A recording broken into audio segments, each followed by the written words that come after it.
So referring them to audiology early on has shown traumatic reduction in hearing loss or complications because the audiologist can really see where were they at before they started chemotherapy, where were they at during, if they get an audiogram during their treatment, and then after treatment. It's really important for them to see an audiologist because this is really a survivorship journey for them. And as nurses, the so what, we are the first line of defense. You're listening to the ONS podcast, where ONS Voices Talk Cancer, a resource from the Oncology Nursing Society. Through conversations with subject matter experts, we examine the important issues in oncology nursing, from new treatments to patient-centered research to advancements in clinical practice. Join us as we hear from nurses in all facets of oncology care, from bench to bedside and everywhere in between. Hello and welcome to the ONS podcast. I'm your host, Jaime Weimer, Manager of Oncology Nursing Practice at ONS. And today we're talking with Jennessa Rooker, Director of Nursing Excellence at the Tampa General Hospital Cancer Institute in Florida, about ototoxicity in cancer care. This episode provides free NCPD contact hours. To receive credit, please review the episode notes for any guest disclosures before listening. Following the episode, complete the evaluation linked in the episode notes. Welcome and thanks so much for joining us today, Jennessa. Thanks for having me. Excited to be here. So let's review first. How does the ear function normally, in a healthy individual? Can you describe that for us? Hearing is one of our five senses, right? We've got sight, smell, taste, hearing, and touch. These all help us understand what the world around us is going on and what we should do. So your ears are fully developed at birth.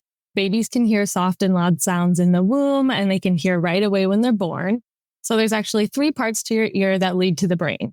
There's the outer ear, the middle ear, and the inner ear. So your outer ear is what you can see.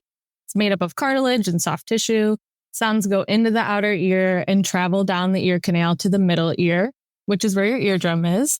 The eardrum has tiny bones that lead to the inner ear, and the eardrum moves back and forth when sounds hit it.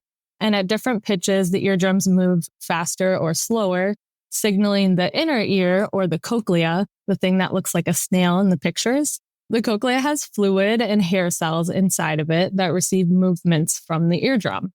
The hair cells change the movement into electrical signals that actually go to the auditory nerves or the cranial nerve 8, send signals to your brain. Your brain then understands these electrical signals as sounds, and then the brain figures out what those sounds mean and how do we respond. So the inner ear also helps control your balance with that fluid in the cochlea. This is called vestibular function, and then the sounds are referred to as the sensory neural function. Wonderful. Well, thank you for that refresher. I certainly could have used it, so that helps me kind of get myself acclimated to the conversation today. Very helpful. Definitely. So let's move on now. Can you help define the official definition of ototoxicity? And what are some of the symptoms our patients might experience if they are suffering with ototoxicity? Ototoxicity is an umbrella term for some sort of exposure to a toxin that caused damage to the inner ear. So these toxins can be in the environment, such as loud or different noises, or they can be from medications, including antibiotics, or commonly cancer treatments such as radiation, chemotherapy. Some common chemotherapies could be platinum-based chemotherapies like cisplatin or carboplatin. And then what patients are experiencing if they have ototoxicity can be hearing loss, so trouble hearing certain noise pitches, trouble hearing in large crowds, hearing soft voices, or even those balance disturbances, so feeling unsteady, dizzy, experiencing more falls. And then a common consequence to hearing loss is tinnitus, or the buzzing, ringing, swooshing noise that you may hear on and off or constantly. You might notice that I said tinnitus. A lot of people say tinnitus or tinnitus. Its pronunciation is acceptable either way, kind of like tomato, tomato. I've asked a lot of professionals and spoken in front of many expert audiologists, and we all kind of laugh about it. Like I say tinnitus, you can say tinnitus. It doesn't really matter how you say it. It just matters really that we're asking about it and talking to our patients about it. I love that. And I think that's so important. I mean, every day, me and my colleagues, we are asking, how do you say this? And never fails. It's like 50-50. Some of us say it one way or the other. So an important distinction of that, there is no necessarily 100% right way, as long as you know what it means. And also, like you said, that we're asking your patients about it. So let's briefly discuss some of the risk factors for ototoxicity. Are there certain drug classes or cancer treatments that are more often associated with ototoxicity? So general risk factors could be age, pre-existing comorbidities, history of smoking or alcohol use, patient's diet or exercise, if they have pre-existing hearing loss or excessive noise exposure history. Cancer treatment-wise, any radiation to the head and neck area, especially temporal bone involvement.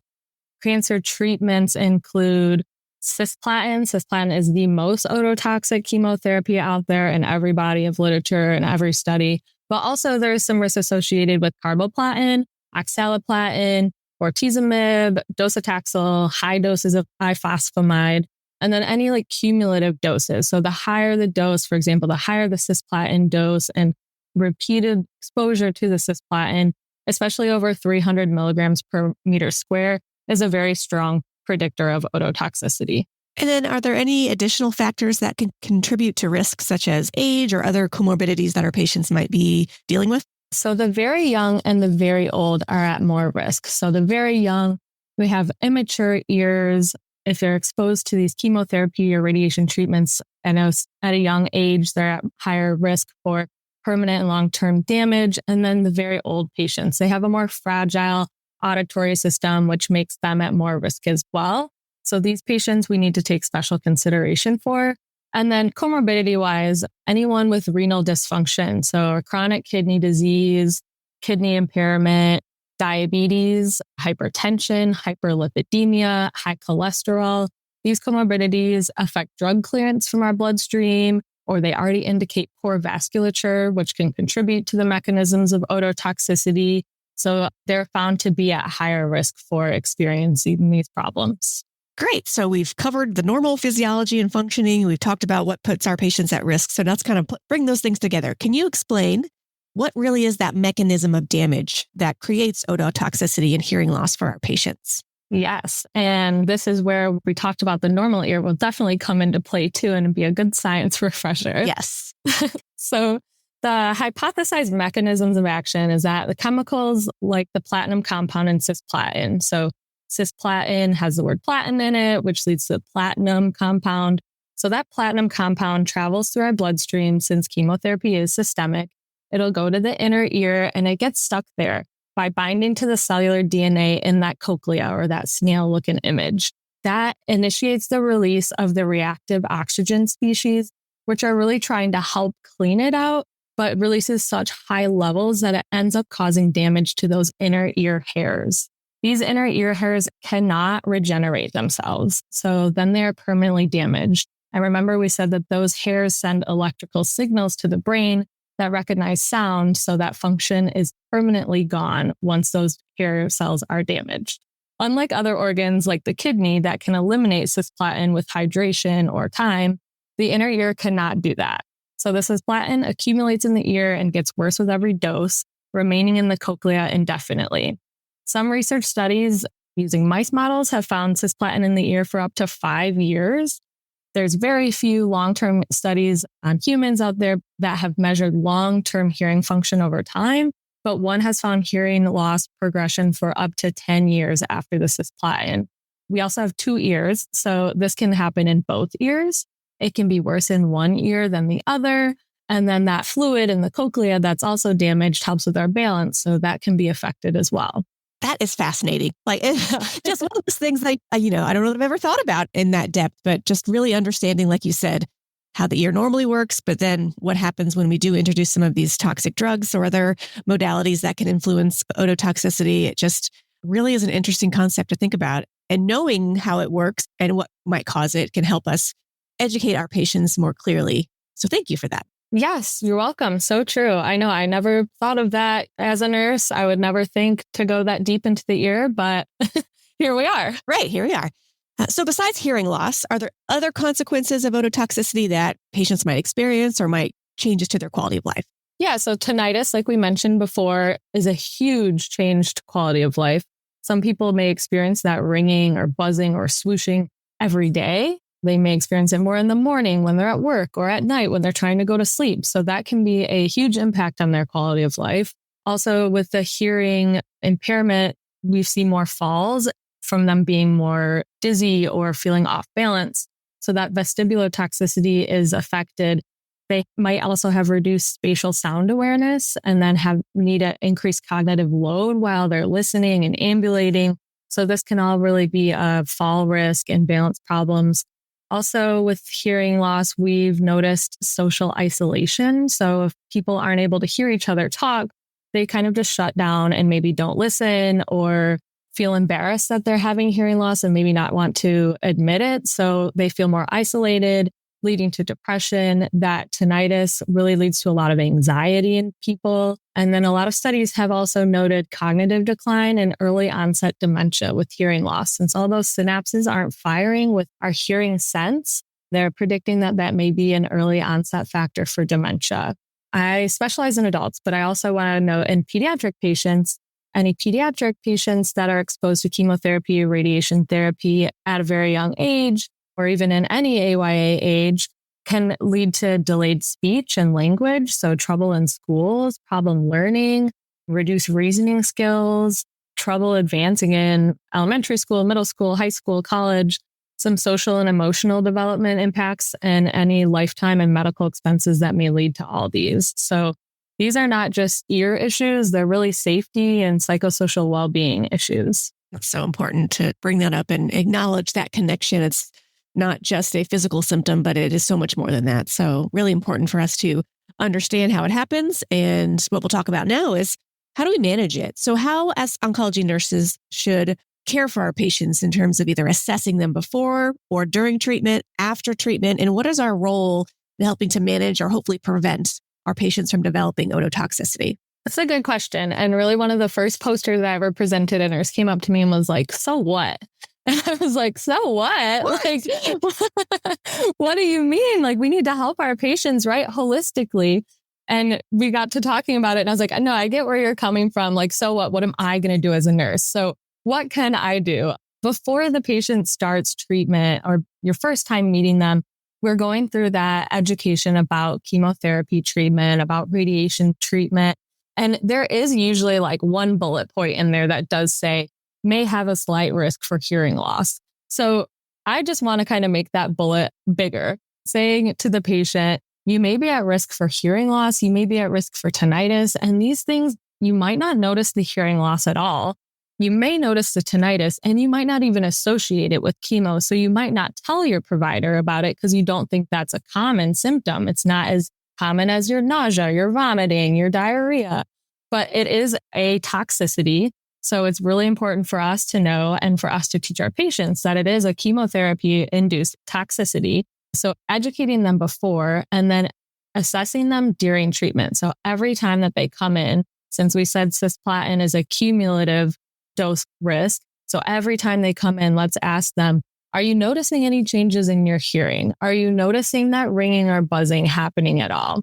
And if they say yes, then we need to notify the provider immediately because sometimes this can lead to dose reduction, treatment delay, different management symptoms, and getting them a referral to an audiologist. So referring them to audiology early on has shown dramatic reduction in hearing loss or complications because the audiologist can really see where were they at before they started chemotherapy with their hearing function, where were they at during, if they get an audiogram during their treatment, and then after treatment, it's really important for them to see an audiologist and let them know, hey, I got cancer treatment. It may be affecting my hearing. I'm not sure, but can we look at it? Can we talk about what's going on? Because this is really a survivorship journey for them. And as nurses, the so what, we are the first line of defense. We are the ones that patients tell everything to when something doesn't feel right or when something doesn't sound right. So if we are the ones assessing and documenting and communicating to the providers right away,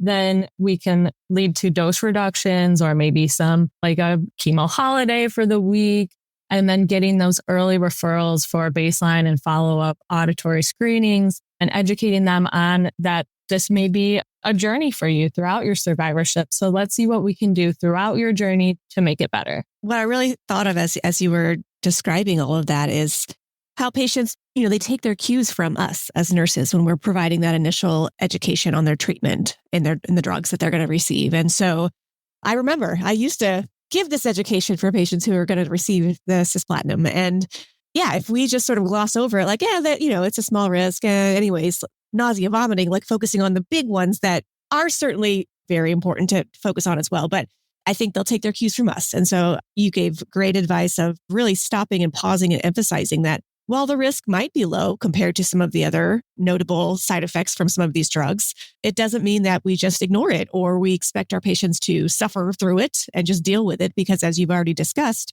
the after effects and living with this toxicity has dramatic impacts to their life. I just really appreciate you bringing that, like you said, making that bullet point bigger. It's not just a quick one-liner that we gloss over and move on. It deserves not only to be emphasized up front, but as you mentioned, making sure we call it out with our assessments, asking them specifically about hearing loss, hearing changes, ringing in the ears, being very intentional about the questions we ask. I know we've talked about on other episodes of some patients, they want to be, air quotes here, good patients. They don't want to complain. They don't want to bring things up. And so if it's not that bad, we'll minimize it. But I think it's up to us as nurses as to draw those things out from patients so that we can intervene early as possible. Thank you so much for bringing all of this up. So let's talk a little bit about how we can intervene. Are there specific interventions that we can use to prevent or mitigate this ototoxicity? Yeah. And like you were just saying with our wannabe good patients. So a lot of our patients aren't going to tell us things because they're scared they're not going to get their treatment. And if they don't get their treatment, then their cancer won't be cured or get better. So they keep things to themselves, right? Thinking like, I'm just going to push through this and I can do it. But it's important for us to also tell them that one thing that we can do to prevent or mitigate ototoxicity is to reduce the dose a little bit. So maybe going from 400 to 300 or 300 to 200 milligrams per meter squared of cisplatin. And that is still very clinically effective to help your cancer treatment. Studies have shown that the survivorship outcomes are the same and your hearing would be better. Or hopefully the hearing would be better. So dose reductions, some delays in treatment for maybe a week if you're doing weekly cisplatin. These are pretty common and easy mitigation strategies that providers do order when they see this toxicity happening. Other research show that hearing interventions such as using hearing aids can reduce the cognitive decline by nearly 50% and reduce the fall risk by over 25% of patients who have chemotherapy-induced ototoxicity. So, of course, this would also help their communication, social engagement, and improve their quality of life. So that interdisciplinary care with the audiologist, getting a referral, making sure the patient goes through with the referral, very important. There's no current otoprotectant or a medication that will prevent ototoxicity. So like there's no pre-med right now that we can give for adults on the market. So for now, really prevention and monitoring is key. But recently for pediatrics, a form of sodium thiosulfate or STS has been approved for pediatric use only. And there's some pretty specific criteria around that, but it is being used as a cisplatin otoprotectant given after the cisplatin infusion. And that has been shown some promising outcomes for pediatrics. So that's good news there. Other meds like amifostine and N-acetylcysteine or NAC have been studied, but have really mixed results. So right now, prevention and monitoring is really key. Oh, that's so important to know that really the best treatment is prevention or early identification. Yeah. As we talk with our patients, assess them with repeated visits, if they do start to report some signs or symptoms that we think suggest they're developing some ototoxicity, what is involved in sort of our nursing workup and documentation for a patient when they present and kind of share those symptoms with us? So I want to also highlight here the clinic nurse, the nurse navigator, the infusion nurse, the radiation nurses. We are all key frontline nurse team members that play a part in assessing for ototoxicity. So any of those nurses, if y'all hear a patient coming in with new ringing in the ears since last week's chemo, maybe the nurse can ask, how often is this happening? Is this happening every day? Is it all day? When did this start? Did this just start or has it been going on before chemo? So we want to know like the onset, the frequency, the severity. And then we also want to ask about their hearing. Are you having any trouble hearing? I always ask, are you having any trouble hearing at home? Like, are you having any trouble hearing your wife or husband? And they always say yes, jokingly, like, oh yeah. Right. or the wife will chime in and say, oh yeah, they're deaf. They can't hear. And it kind of lifts the mood, but we're really getting into like the day to day, like what are you really having troubles with here? And it kind of gets your assessment for other symptoms of distress.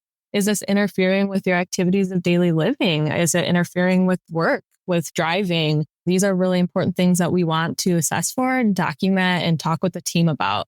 So we want to document everything that the patients told us in the medical record, because that way the audiologist can also see this. The nurse practitioners can also see this, your providers, very important. And then also their associated distress, any pain, any quality of life changes. It's very important that we tell the provider this before their treatment. So if we could tell them before their next dose of chemo, we could potentially save them from getting the higher dose that maybe they didn't want the patient to receive, because maybe the patient didn't tell the doctor about their tinnitus, or the patient didn't tell their doctor about the hearing loss. They just told you. So it's really important for us to tell the whole team what's going on. And from there, we want to encourage the audiology referral and make sure that the patient knows we're going to send you to an audiologist. They're going to do a full hearing workup on you and provide other interventions that may help you, such as a hearing aid or other therapies and advice that they can give. And we want to educate the patient. So if they came in with signs of ototoxicity, tinnitus, hearing loss, we want to let them know this may be lifelong. So it varies for everyone. It could get a little bit better, but it could be something that you're experiencing forever. And it varies for everyone, but an audiologist and any chemo reductions may help. Also, we want to keep them safe at home. So keep your area clear of clutter to avoid falls. Keep your TV noise level down if you need to hear any emergency alarms or if you need to talk to anyone with your family. And then really communicating this with your family too about these changes so that they may be aware they maybe need to speak slower or speak in front of you so you can see them and kind of read their lips a little better. And then just to be patient with you. You may be experiencing a lot, especially if you're hearing like ringing or buzzing in your ears. You may not want to have a really crucial conversation while you have an annoying sound going on. So being open and honest with your closest family or friends about what's going on can help you kind of get through this. Well, I think that's so important. You shared that it's a team effort in identifying and helping to assess patients on if they're having these symptoms. But on the back end, it's also a team effort to help treat the ototoxicity when it does occur. So talk to me a little bit more about what other specialties will be involved once we do identify that a patient might be experiencing some ototoxicities. I definitely think this is a huge interdisciplinary collaborative effort. So we've touched on, as nurses and advanced providers, we're assessing and providing education. Our medical oncologists are doing those dose modifications and submitting those audiology referrals. The radiation oncologists are very important to know about this. Maybe dose localization awareness. Maybe they do some changes with the doses. And then our audiologists and ENTs, they can do that diagnostic confirmation and any rehabilitation measurements and really monitor them throughout their journey as well. And nurse navigators play a huge part in making sure those patients get those referrals, because a lot of the times the audiologists aren't in the cancer clinic. So they may have to go to another location or may need help coordinating with all their appointments that they have. When am I going to see this audiologist? Maybe the nurse navigator can help get them to the audiologist before their chemo treatment starts and make sure throughout their journey, all their appointment coordination is helped with. And then their survivorship tracking, super huge part that everyone plays here. Definitely cannot be a one-man job. Ototoxicity is a role for everyone to take care of. And as you mentioned previously, this can be an acute problem, but more likely than not, if they are experiencing it acutely, they will also continue to experience and kind of have to deal with it long term. So what do you see as the nurse's role in collaborating with all of these other disciplines as the patient is dealing with this toxicity over the long term? Acutely, we just need to be aware of any treatment changes or recommendations that were documented from other disciplines. Like, did we dose reduce last time? Or were we planning to dose reduce last time because we heard of the tinnitus afterwards and now this time we need a lower dose? Also following up with that patient, did you see the audiologist? Did you get a hearing aid if it was prescribed? Are you wearing it? Is it working? I know my grandpa never wore his, so what good is that? Long-term assessing for these toxicities throughout their survivorship journey, because it's one of those toxicities that doesn't just affect survival, it impacts how they experience their survivorship. So long-term, we should really be assessing their psychosocial well-being. I know a lot of clinics frequently use the NCCN distress thermometer to identify any issues that patients are experiencing. It doesn't necessarily have hearing loss or tinnitus on that like checklist of distress-related symptoms, but hearing loss could be affecting their relationships or job performance or other items that are on there. So we can assess for those factors and be aware like, oh, this patient had ototoxicity from cancer treatment. Maybe they need to see an audiologist or need further interventions there. That's funny. You mentioned your grandpa. The whole time I'm thinking about my dad. He does not have chemotherapy-induced ototoxicity, but does have some hearing loss. And exactly. Picking all the points I'm going to say to him after we're done recording this episode. It's so true. I think those are some great things to keep in mind for us as nurses, and just acknowledge that our role in caring for our patients, both in the short term and the long term, it persists throughout survivorship. We just need to continue to keep in mind if this is a toxicity our patients are dealing with, we do still have a role to help them manage that, even though often we might be referring them to audiology or hearing aids, things that are maybe outside of the direct realm of oncology nurses. We can still kindly probe and ask if they've followed up with those other specialists and how those interventions are helping them. So thank you for those reminders. You mentioned already a bit previously, but let's go in a little bit more detail. What are some of the important educational points that we should be communicating with our patients and their caregivers about ototoxicity? Yeah. So whenever they're receiving a platinum-based agent, or if they're getting radiation to the head or neck area, they need to be educated about early signs of hearing loss. So trouble hearing people, maybe repeatedly asking someone to repeat something, or you're noticing you're listening to your TV a little louder. And then that tinnitus, that ringing or buzzing. A lot of patients, when I started asking them after I was very aware of this, they were like, oh, I guess I do have that. And I didn't know that that was from the chemo. That is something new. Assessing them and educating them up front. And then, that first day that we give them all the education with that small bullet that says hearing loss, there's so much else that they're thinking about. So continuously assessing for these changes every time that they come in, going through our list of toxicities and seeing what we can do for the patients, very important to education, reiteration. They really need that. And then patients really should report any changes to the provider. So anything that they notice, being sure to let them know, tell your doctor about this. I'm going to tell your doctor about this, but don't keep it to yourself. If they experience hearing loss or tinnitus, like I said, they could really be at risk for falls. So being careful at home and in the community. If they're noticing any signs of depression from social isolation because they can't hear, or anxiety because all they hear is this annoying buzzing sound, notifying the provider about that. Don't suffer in that alone. Know that there's something out there that can help you. The audiologist, auditory rehab can help. We've seen early and frequent use of hearing aids can help with this hearing and balance function.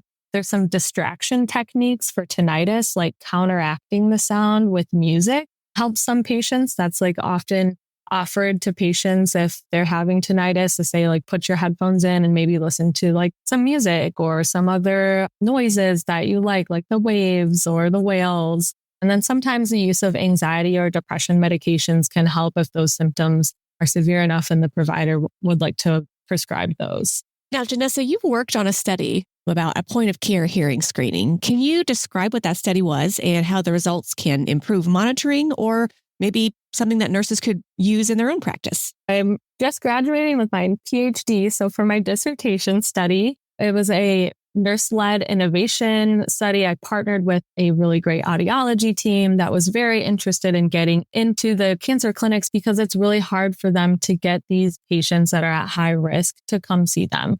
And this is an international problem. It's very hard for patients and oncologists to really coordinate, okay, I'm going to prescribe cisplatin, but my patient needs a hearing exam, and then start cisplatin in 1 week and then come weekly and then, go for another hearing exam.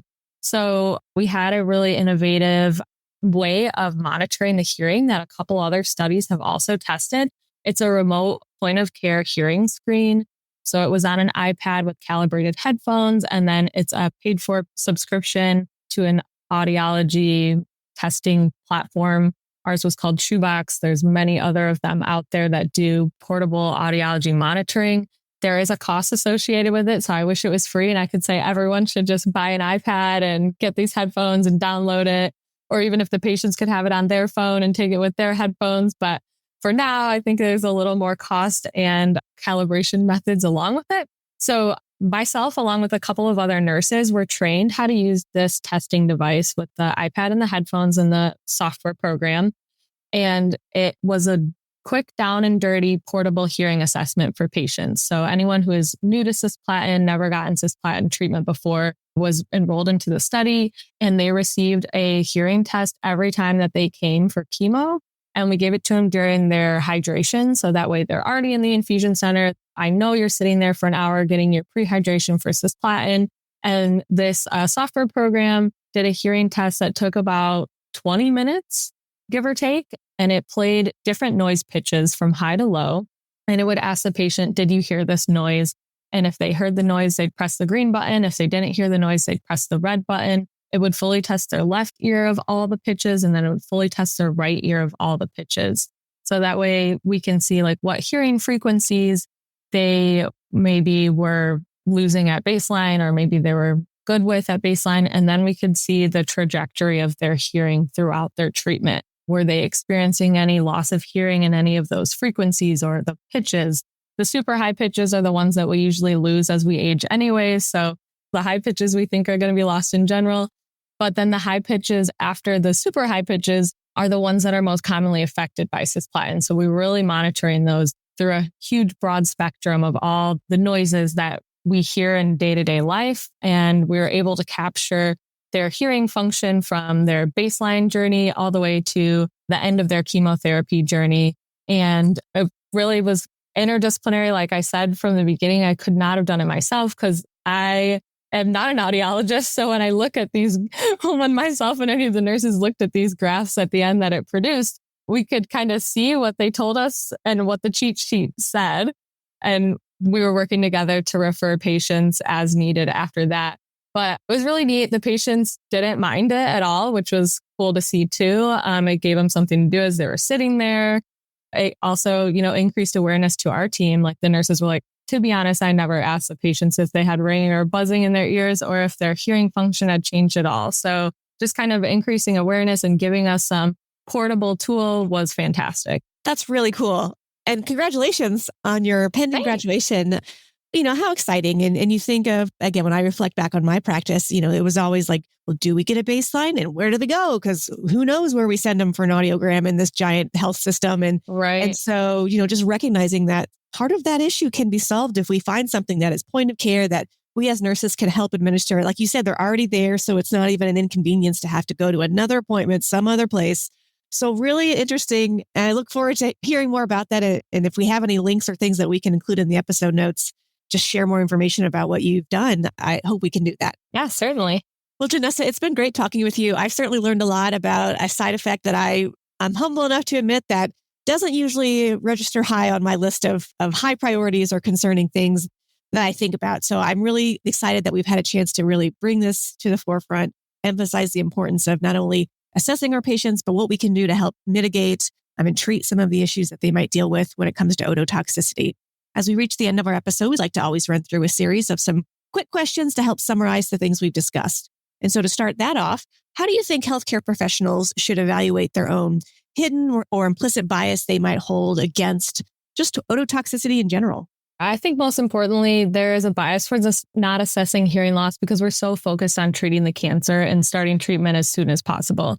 And I don't blame you. I mean, just like the nurse said, so what? We're here to treat their cancer. That other things are going to happen. I'm like, I get it. But let's just take the time to stop and think, is this patient at risk and how can I help them? Also with older adults, I think there's another bias of you're going to lose your hearing loss or you already lost your hearing loss anyways. So it can't get any worse, but it can. So let's just stop and take a breath and think, how can I help get this baseline exam or how can I help get some sort of exam during treatment and be sure to educate this patient on what's going on. So that way we know what to do if they experience it. What are some common misconceptions about ototoxicity? I think the biggest one is that it will go away once you stop treatment and the patient will be just fine. There's not a lot of studies out there, like I said, of long-term follow-up, but there are a couple recently that came out of great teams and scientists that I've worked with, and they found up to 10 years later, still testicular cancer patients who receive cisplatin up to 10 to 15 years later experience tinnitus or hearing loss, and that's compared to the normal aging population. So it does not just go away, and the patient may not just be fine. So it is a lifelong thing. What's something about this topic that's not often discussed, but you wish people knew more about? I think patients don't recognize that it's happening until it's too late. So they may not remember hearing the nurse or the provider educate them on the potential side effects. So in their survivorship journey, they may think it's just another thing that's happening to them, and they just have to deal with it by themselves, which can lead to a lot of frustration and isolation or depression. So I just really wish more healthcare providers knew to continuously address this hearing function. And I wish patients knew that they're not alone and there are ways that we can help. What additional training or education do oncology nurses need to stay current on this topic? This podcast, for one, because there's not a lot out there, definitely. There's some survivorship and symptom management journal articles out there on tinnitus and distress and hearing loss. The chemotherapy drug tools and education that highlights this bullet. So really just the latest evidence and publications, any podcasts and conference presentations that they can get their hands on. And then finally, are there any additional resources for either patients or other healthcare professionals who want to learn more? There's a lot on the American Cancer Society support groups. They can talk to others, create a forum to discuss about hearing loss or tinnitus or their balance difficulties. The World Health Organization has a safe listening practices packet out there that's really informational. The Children's Oncology Group resources for providers, the CDC. My go-to is ASHA, or the American Speech, Language, and Hearing Association. And then there's an international ototoxicity monitoring group. It's a group of interdisciplinary working group members focused on ototoxicity awareness, monitoring, treatment, education. There's a Wikiversity page from that group. So that is really full of a wealth of information for providers. Fantastic. Well, Jennessa, thank you again for joining us today on the podcast. It's really been fun talking about this and just hearing all of your expertise. Yeah. Do you have any final comments to share with our listeners today? Just a huge thank you to the audiology community that's welcomed me as a nurse into their teams and to their groups to help support this important topic, and to the nurses out there that have helped me with all my work and my dissertation work, and just everyone who does a really good job to help our patients through really tough times. Wonderful. Well, thank you again. Thank you. Thank you for listening to the ONS podcast. Tell us about your favorite part in this episode by leaving a review wherever you download your podcast. For more resources and information about oncology nursing, visit us at ons.org and ons.org/voice. The ideas and opinions shared in this episode represent those of the guest and not necessarily ONS.